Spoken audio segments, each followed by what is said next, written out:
France. We are back in the Publix kitchen with Chef Ansley, and obviously we got to talk about Thanksgiving. It's days away.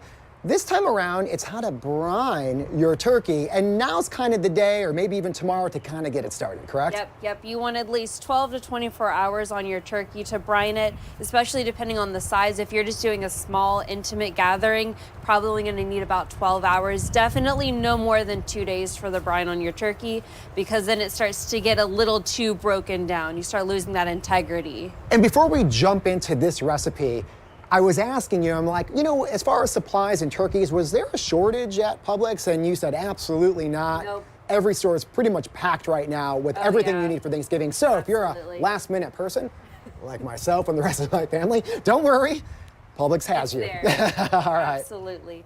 So we're going to get started with our molasses turkey brine.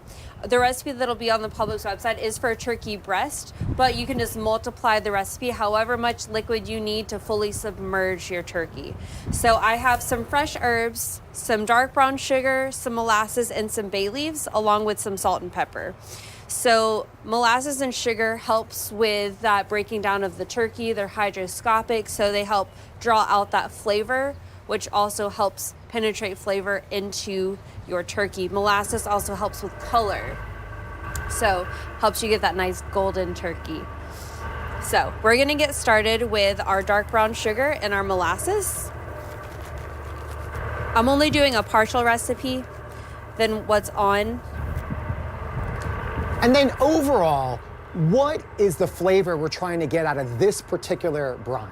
So this brine, you're really just having a basic, nice, herby, concentrating. You're wanting something really nice and herby, something nice and fresh. You can always add what you like. I personally also like to add a little bit of allspice, maybe some juniper berries. Another one of our chefs, he likes to use a pickling spice blend. Like, you can just buy it on the shelf, pickling spice. Just, you know, you don't add the dill, you don't add the vinegar. Sure. So whatever you feel you like best in your turkey, you can always jazz it up any way you like. So we're gonna make sure this starts to get nice and melted. Look at that color. It's exactly what we want. And I like what you said too, when you add the salt and the pepper, that really helps to break down the turkey to make sure that what you're putting in there is absorbed. So it's not just at the top layer, it goes all the way through. Absolutely. And I think that's key. Absolutely. So you need a lot of that salt and just a little bit of that pepper. What we really want is for all of that sugar and that salt to break down. And then we'll add our herbs at the very end. And you mentioned too, this will be on Publix.com to get the recipe for this particular brine. And like you said too, there's always ways to modify it, throw an ingredient in here or there, and it will change it up.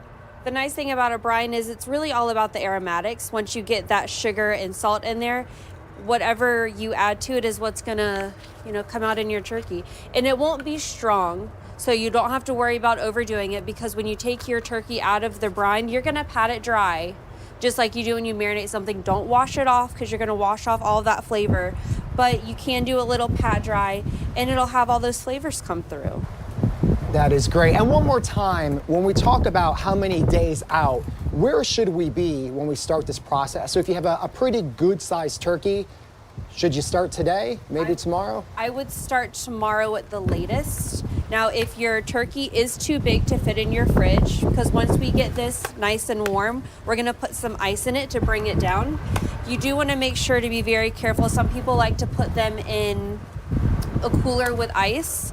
If you do go that route, I would definitely make sure to have a very nice cooler. I would double bag it with some trash bags. Make sure they're unscented. But just make sure that if you're gonna brine that turkey out of a fridge, that you're there with it the whole time and you're checking in on it. Absolutely. Well, happy Thanksgiving to you and your family. To learn more, go to Publix.com. Right now, we're gonna send it to Eden.